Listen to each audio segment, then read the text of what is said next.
Chapter 250. Awal baru, 1. Yo Yonha mencoba berbicara dengan Chai Nayun, tetapi Chai Nayun tidak memiliki kekuatan untuk mempertahankan kesadarannya. Ketika Yo Yonha meletakkan tangannya di dahi Chai Nayun, dia terkejut.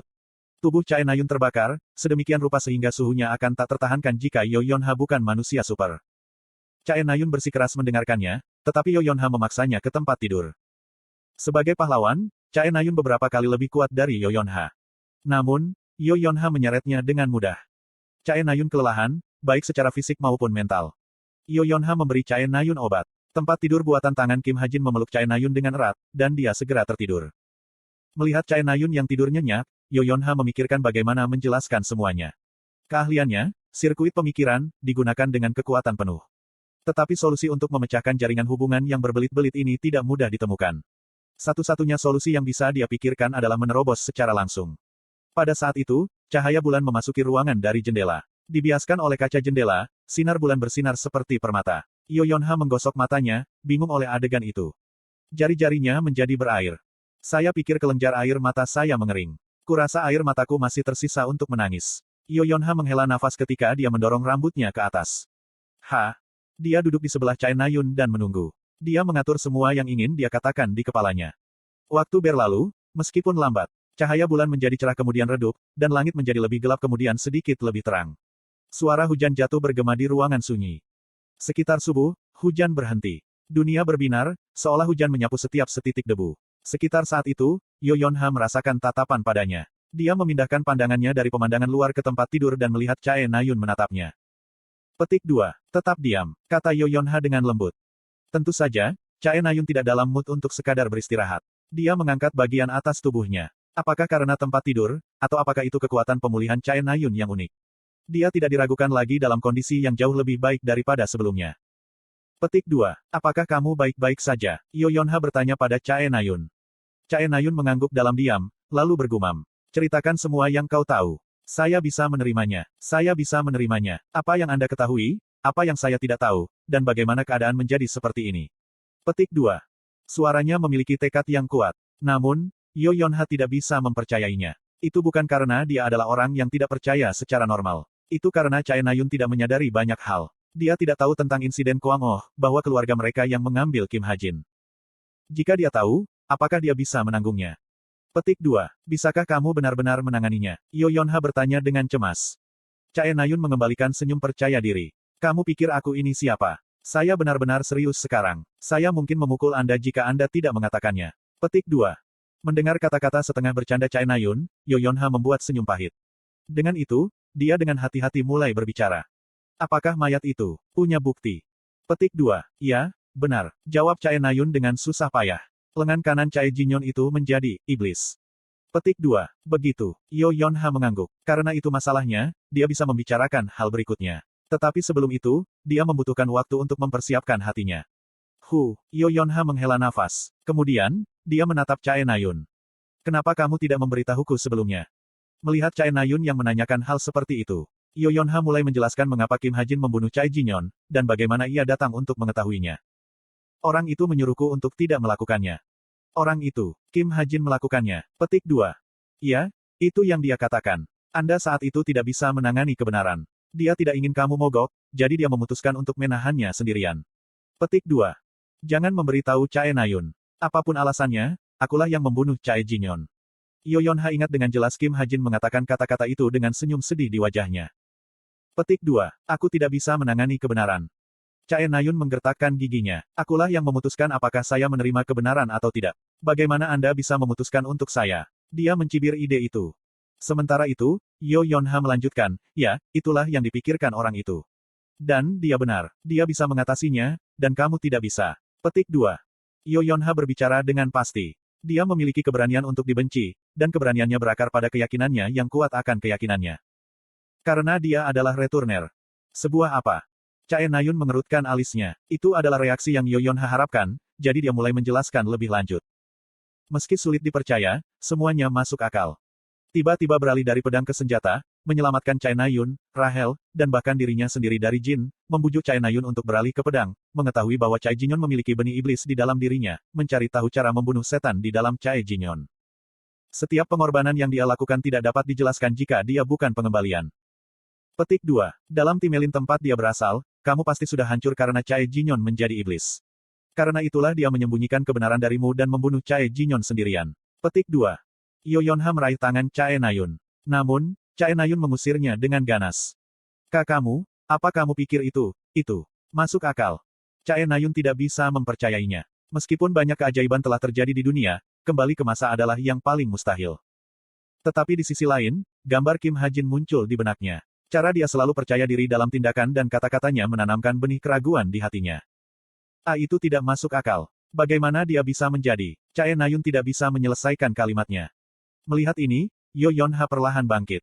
Kemudian, dia mengeluarkan buku harian dari laci mejanya. Petik 2. Nayun, ada hal lain yang perlu kamu ketahui. Yoyonha membawa buku harian itu dan duduk di sebelah Chae Nayun. Sudah waktunya untuk mengungkapkan kebenaran. Tetapi air mata mulai jatuh dari mata Yoyonha. Dia tidak tahu mengapa. Pernahkah kamu mendengar tentang insiden Kwang Oh? Cerita sekarang kembali sedikit lebih jauh ke masa. Chae Nayun mengangguk. Tragedi tempat puluhan warga sipil dan sekitar 10 pahlawan tewas. Dia pernah mendengarnya sebelumnya. Yoyonha mulai membicarakan insiden ini secara lebih rinci. Meskipun pemerintah mengumumkan bahwa insiden ini disebabkan oleh monster, sebenarnya itu adalah pembunuhan yang direncanakan. Petik 2. Kim Ha-jin adalah satu-satunya yang selamat dari insiden Kwang Oh. Pada saat itu, mata Chae Nayun melebar. Masa lalu Kim Ha-jin adalah sesuatu yang tidak diketahuinya. Dan ini. Yoyonha diam-diam menyerahkan buku harian itu padanya. Itu adalah buku harian yang dia minta untuk diambil dari Yo Jin Wong. Kebenaran hari itu ditulis dalam buku harian ini. Chae Nayun menatapnya dengan bingung, lalu mengambilnya dengan dua tangan. Lalu, dia perlahan membukanya. Petik 2. Sama seperti yang dilakukan Yoyonha ketika dia pertama kali membaca buku harian itu, tangan Chae Nayun berhenti setelah membalik ke halaman tertentu. Dia kemudian membaca buku harian itu dalam keheningan total. Segera, tangannya mulai bergetar. Apa ini? Chae Nayun mengangkat kepalanya dengan kosong. Matanya merah karena semua air mata yang ditumpahkannya. Desah sedih meninggalkan mulut Yoyonha. Dia menguatkan dirinya sekali lagi dan berbicara tentang penghasut utama insiden Kwang Oh. Petik 2. Orang yang memerintahkan kematian orang tua Kim Ha-jin adalah Chae Jo-chul dan Yo Jin Wong. Yoyonha tidak berusaha menutupi dosa ayahnya. Dia mengaku dengan jujur dan menatap mata Chae Nayun yang berkedip dengan kesepian yang suram. Chae Nayun pasti merasakan emosi yang sama seperti dulu. Yoyonha berharap Chae Nayun tidak akan hancur di bawah gelombang emosi ini. Dan dengan harapan itu, dia melanjutkan. Kakekmu dan ayahku. Korea, Seoul. Saya kembali ke Seoul. Meskipun sudah larut, lampu-lampu kota yang terang membuat pemandangan seterang hari. Kota tanpa malam di semenanjung kecil di Asia Timur, negara adik kuasa global dunia saya. Saya melihat ke bawah pada kreasi saya dengan linglung. Lampu jalan bertenaga ajaib menerangi jalan, dan restoran serta bar ramai dikunjungi orang. Serangan monster adalah hal terakhir yang ada di pikiran orang-orang Seoul. Penduduk Seoul adalah 20 juta, saya dengar. Bos, yang menikmati pemandangan malam bersama saya, berbicara. Mungkin karena kami berdiri di gedung tinggi, angin yang bertiup terasa lebih ganas daripada biasanya. Saat ini, orang-orang pindah ke Gyeonggi-do karena penghalang yang dibuat Essence of the Stride. Baru-baru ini, fasilitas penelitian nomor 1 Essence of the Stride, Essential Dynamics, mengumumkan teknologi revolusioner. Nama resminya adalah Essence Barrier. Meskipun biasanya tidak berbentuk, itu bisa mendeteksi keberadaan monster dengan sensor dan membentuk penghalang. Jika monster itu berada di bawah peringkat menengah ke bawah kelas 7, penghalang esensi bahkan bisa menjatuhkan mereka. Itu jauh lebih maju secara teknologi daripada di kisah aslinya. Saya harus berterima kasih kepada Yoyonha karena mengikuti saran saya. Bagaimanapun, penghalang ini dipasang di bukit dekat Seoul untuk pengujian. Setelah efektivitasnya terbukti, dengan cepat diperluas ke hampir setiap kota di Korea. Aku pernah mendengarnya. Itu menjadi berita utama di Valet Times juga. Negara-negara lain ingin sekali mendapatkannya. Petik 2. Ya. Teknologi militer biasanya dijual kepada kontraktor setelah memberi mereka sampel, tetapi ini bukan kasus untuk Essential Dynamics. China, Jepang, Eropa, Amerika, dan semua negara lainnya praktis meminta agar Dynamics Essential memilih mereka berikutnya. Serangan monster lebih umum, jadi itu tidak bisa dihindari. Dengan penemuan revolusioner selat esensi, seluruh dunia telah memperoleh kekuatan untuk menanggung bencana di masa depan. Sebagai catatan, ini adalah informasi terkenal untuk pengguna Valet Banquet.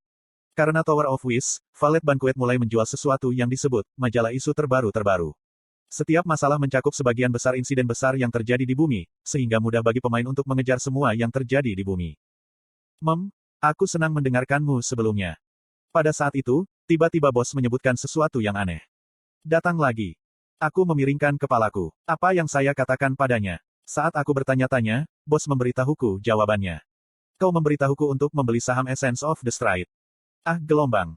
Aku tersenyum. Esensi nilai saham selat tidak tertandingi. Itu jauh di depan guild lain, dan anak perusahaannya dianggap unicorn di dunia bisnis. Jika saya ingat dengan benar, 15 dari 50 bisnis teratas haruslah Essence dari anak perusahaan selat. Karena ini, Yo Yonha mulai dipanggil dengan nama panggilan itu. Ratu Seoul. Itu adalah gelar yang sempurna untuk Yo Yonha. Dalam setahun, teknologi pertahanan Essence of the Stride akan mencakup seluruh Seoul, dan Yo Yonha akan memerintah sebagai permaisuri Seoul. Sekarang setelah kamu menyebutkannya, saham yang aku miliki harus bernilai lebih dari 3 triliun won. Apa? 3 triliun. Petik 2. Iya, itu sekitar 2,5 miliar dolar. Bos memasang ekspresi kaget. Ah, itu hanya asetku di bumi. Termasuk menara, seharusnya, 10 triliun won. Petik 2. Apa? Mata bos membelalak kaget. 10 triliun. Itu adalah sosok astronomi, tapi itu tidak berlebihan. Saya memiliki sejumlah besar saham Essence of the Stride dan anak perusahaannya, dan di Tower, saya memiliki setengah dari Prestige dan semua Gen Klope Fast Cell. Tentu saja, karena saya bukan pengusaha, saya jauh dari orang terkaya di bumi. Aku sedang berpikir tentang mencairkan asetku sekarang. Nilai won Korea sekarang lebih penting daripada sebelumnya. Saya harus mulai membangun dana saya. Kamu juga harus mulai menjual sahammu. Itu harus terus naik, tetapi penting untuk memiliki uang tunai. Petik 2. Petik 2. Aku mengerti. Bos masih shock. Melihat bagaimana dia terus bergumam, 10 triliun, sepertinya kejutan yang saya berikan kepadanya tidak kecil. Itu dulu. Seorang lelaki muncul di penthouse yang sudah lama kupandangi. Ia di sini. Ekspresi bos juga menegang. Saya mengatakan kepadanya apa yang harus kami lakukan hari ini. Bos, kamu bisa melihatnya, kan? Itu Yun Yonghwa, anggota Majelis Nasional periode keempat. Petik 2.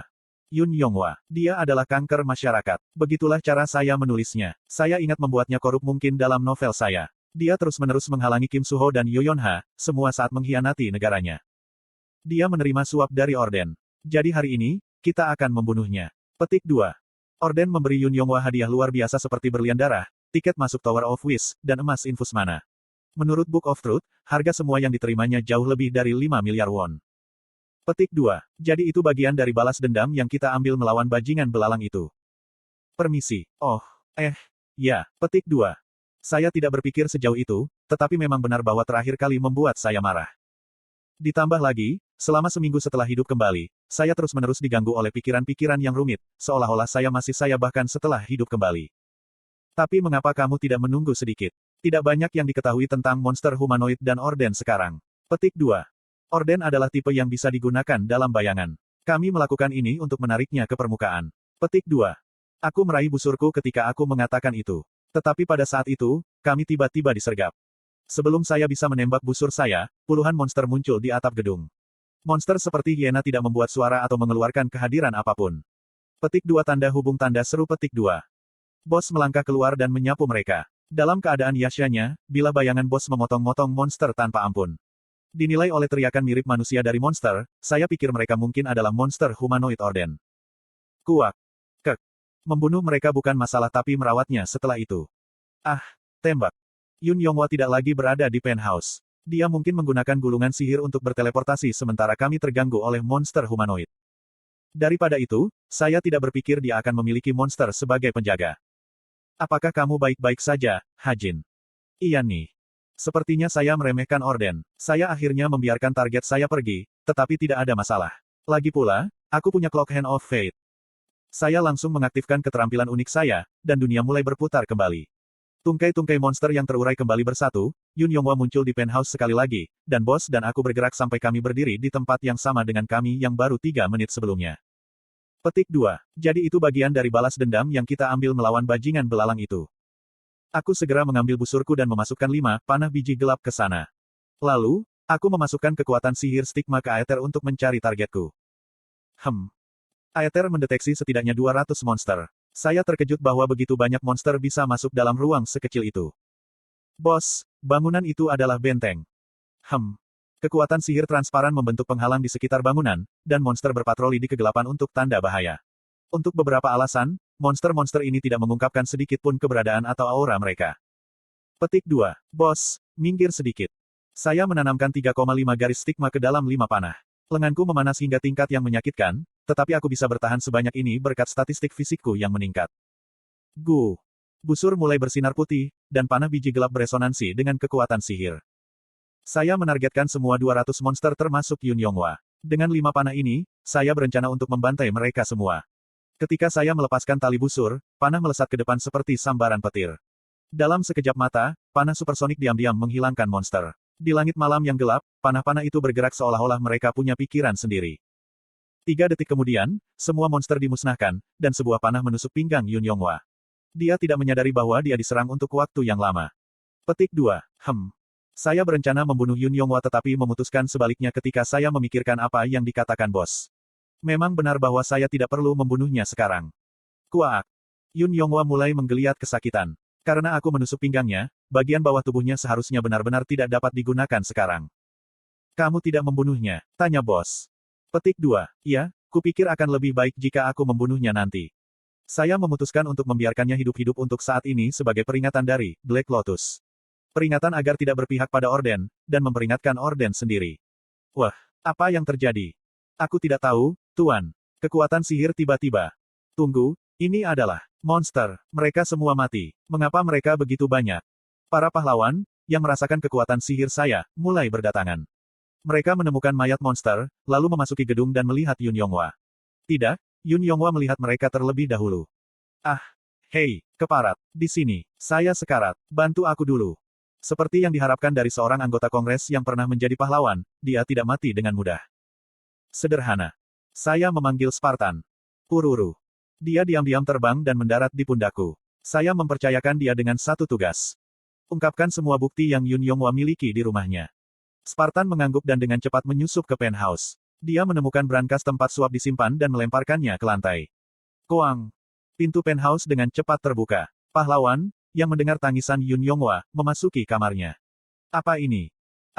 Tunggu, bukankah itu berlian darah? Kamarnya dipenuhi harta karun yang tidak diketahui asalnya. Apa yang terjadi selanjutnya jelas. Sebagai catatan, barang-barang seperti berlian darah cukup langka sehingga masing-masing memiliki nomor registrasi. Tentu saja, berlian darah yang diterima sebagai suap tidak memiliki hal seperti itu. Aku menghela nafas. Kepalaku sedikit sakit dan aku lelah. Tapi rasa sakit yang sebenarnya belum datang. Aku menarik napas dalam-dalam dan mulai menghitung mundur. 30, 29, 28. Ayo kembali, Hajin. Iya bos. Tapi. Koong. Setelah tanda 3 menit berlalu, efek samping dari time reversal tiba. Jantungku berdetak kencang, memukuli dadaku. Saya terhuyung dan jatuh. Bos menangkap saya sebelum saya menyentuh tanah. Hajin, apa yang salah? Petik 2. Tidak apa-apa. Ini hanya sedikit efek samping. Pada saat itu, kilatan cahaya menyala di langit malam. Itu bukan sesuatu yang mengancam. Petik 2 tanda seru petik 2. Tapi bos yang terkejut dengan cepat melepaskan kekuatan sihirnya dan membentuk penghalang di sekitar kita. Suar ini tidak perlu dikhawatirkan. Itu akan terjadi lebih sering dari sekarang, karena itu adalah tanda pertempuran antara Kim Suho dan Raja Iblis. Petik 2. Bos, bawa aku kembali. Saya mengantuk. 4 garis stigma dan 1 pembalikan waktu. Saya menggunakan terlalu banyak kekuatan saya dalam sekali jalan. Aku menutup mataku sambil bersandar pada bos, dan bos dengan lembut membelai punggungku. Ya, istirahatlah. Dengan itu, bos melepaskan kekuatan sihirnya. Dia mencapai gerakan kecepatan super menggunakan kekuatan sihirnya dan berbagai keterampilan yang dia pelajari di menara. Keesokan harinya, korupsi anggota Kongres Yun Yonghua dan serangan Black Lotus menjadi topik utama.